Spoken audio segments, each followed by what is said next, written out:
सद्गुण को अपनाइए, सद्गुण सुख की खान। सद्गुण से साहस मिले और नीचा हो अभिमान। जिस मनुष्य में सद्गुण आ जाते हैं, अच्छे विचार आ जाते हैं, वो सबका भला सोचते हैं और सबका भला करते हैं। जिसके मन में सद्गुण विचार जन्म लेते हैं, उसे सत्कर्म करने की निरंतर प्रेरणा मिलती है और सत्कर्म से ही मनुष्य सुख को प्राप्त होता है। जीवन में आखिरी सांस तक मनुष्य को सद्गुण करना चाहिए, अच्छे विचार रखना चाहिए और सबका भला सोचना चाहिए, सबका भला करना चाहिए। सद्गुण से मनुष्य का जीवन सुधरता है और दुर्गुणों से मनुष्य का जीवन बिगड़ता है। जिसमें भी दुर्गुण आ जाते हैं, उन्हें नरकों की यातना में भोगना पड़ती है। इसलिए मनुष्य को चाहिए वो धर्म को अपनाए, सद्गुणों को अपनाए और सद्मार्ग की राह पर चले। जैसे भी हम भगवान का भजन करते हैं और दूसरों का बुरा सोचते हैं, तो समझो कि हम भगवान का भजन नहीं कर रहे हैं, भगवान का तिरस्कार कर रहे हैं। इसलिए मनुष्य को चाहिए कि वो भगवान का होकर के भगवान का भजन करे, सबका भला सोचे और सबका भला करे। कभी भी किसी प्रकार से किसी जीव का दिल न दुखाए। हमेशा भगवान से प्रार्थना करे, हे नाथ हमें सद्बुद्धि दो, सद्विचार दो, ताकि संसार की बुराई से बचे। ऐसे भगवान से रोज उठते बैठते, खाते पीते, चलते फिरते प्रार्थना करते रहना चाहिए और भगवान का होकर के भगवान का भजन करना चाहिए। अहंकार मनुष्य का सबसे बड़ा शत्रु है। इसलिए मनुष्य को चाहिए कि वो जीवन में अहंकार न करे और जो भगवान की भक्ति करते हैं उनको चाहिए कि वो कभी भी किसी प्रकार का अहंकार न करे। आजकल मनुष्य में पद का अभिमान, भक्ति का अभिमान, बल का अभिमान, धन का अभिमान, ये ज़्यादातर देखने को मिलता है। ये बहुत ही घाटे की बात है। जो भी किसी प्रकार का अहंकार करता है वो उस जीव का विनाश ही करता है। संसार में आने के बाद यदि मनुष्य अपने जीवन में भगवान की भक्ति न करे तो उसका जीवन अधूरा ही रह जाता है। इसलिए मनुष्य को चाहिए कि वो भगवान की भक्ति करे। हनुमान जी महाराज को देखिए, भगवान के बड़े ही परम भगत हुए हैं। हनुमान जी में जैसा बल था, जैसी बुद्धि थी, वो आज तक न किसी में हुई है और न किसी में हो सकती है। भगवान के बड़े ही परम भगत थे, लेकिन उनमें किसी प्रकार का भी अहंकार नहीं था। वो बल में भी किसी से कम नहीं थे, बुद्धि से भी किसी से कम नहीं थे, फिर भी उनमें किसी प्रकार का अहंकार नहीं था। रात दिन भगवान की भक्ति में मस्त रहते थे। इसलिए मनुष्य को चाहिए कि वह हनुमान जी की प्रेरणाओं से प्रेरणा ले और हनुमान चालीसा का पाठ भगत को अवश्य करना चाहिए।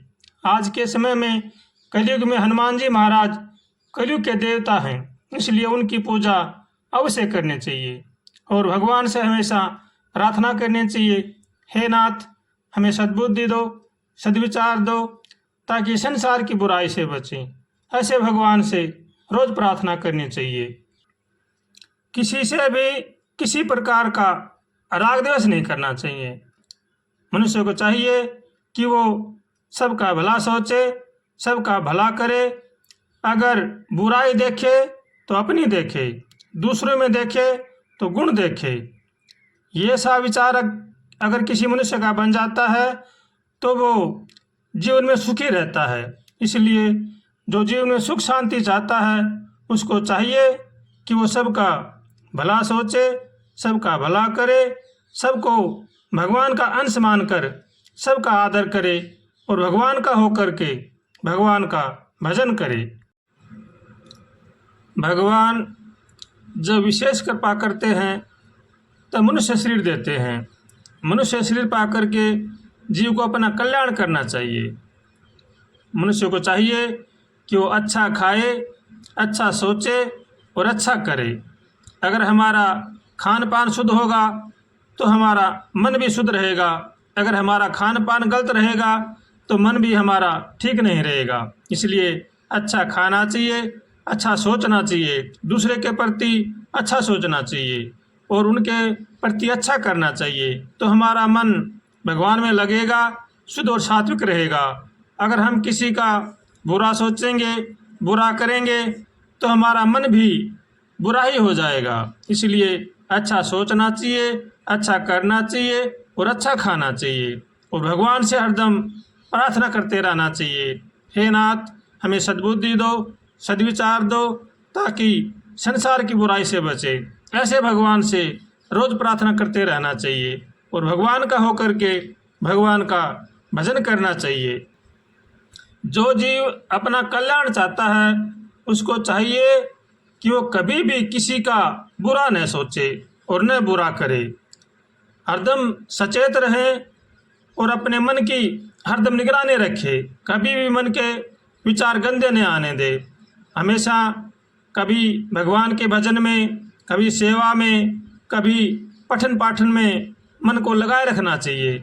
अगर हम मन को निठला छोड़ देंगे तो मन बड़ा ही शैतान है, ये कहाँ से कहाँ चला जाएगा पता ही नहीं चलेगा। इसलिए हरदम सचेत रहें और भगवान का होकर के भगवान का भजन करें। बिन विश्वास भगति नहीं, तेहि बिन द्रवहीन राम। राम कृपा बिनु सपन हूँ, जीवन ले विश्राम। भजे तो भज भगवान को, और तजे तो तज अभिमान। कर ले नर कछु बंदगी, तेरा हो जागा कल्याण। झूठ कपट व्यवहार में, किया सुबह से शाम। एक बार भी प्रेम से, तन लिया न प्रभु का नाम। जैसी करनी आपनी, तैसा ही फल दे। बुरे कर्म कमाई के, साईं दोष न दे। जय सिया राम, जय जय सिया राम, जय सिया राम, जय जय सिया राम। आज के मानव का ये ऐसा ध्येय बन गया है कि पैसा आना चाहिए, किसी तरीके से आए, चाहे छल कपट से आए, चाहे दगाबाजी से आए, चाहे चोरी जारी से आए। धन को ही भगवान मान लिया है, इसलिए ऐसा धन हमें रसातल में ले जाएगा। छल कपट का धन, चोरीबाजी का धन, ठगेबाजी का धन, ये हमें नरकों की तरफ ले जाएगा। इसलिए इनसे बचना चाहिए। आज के मनुष्य में चापलूसी और कपट को बड़ा होशियार मानते हैं, लेकिन भगवान के घर में ये दगाबाजी है। भगवान के घर में न्याय होता है, अन्याय नहीं। इसलिए चापलूसी और छल कपट से बचना चाहिए और भगवान की शरण होकर के भगवान का भजन करना चाहिए। स्वभाव मनुष्य की सबसे बड़ी दौलत है, इसलिए मनुष्य को चाहिए कि वह अपने स्वभाव को बदले।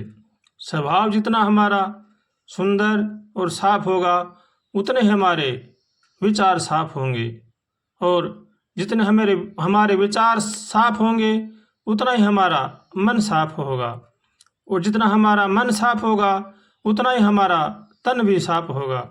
इसलिए मनुष्य को अपना स्वभाव बदलना चाहिए। जितना हमारा स्वभाव शांत और निर्मल होगा, उतने ही हमारे विचार आचरण निर्मल होंगे। इसलिए अपना स्वभाव का पूरा ध्यान रखना चाहिए। मनुष्य को चाहिए कि वो भगवान से प्रार्थना करे और अपना स्वभाव सुंदर और शांत बनाए। हम दूसरों को तो नहीं बदल सकते हैं, लेकिन हम अपने विचार बदल सकते हैं। अगर भगवान से प्रार्थना करें, भगवान से लगन करें, सच्ची प्रार्थना करें, तो हमारा स्वभाव भगवान अवश्य बदल देंगे।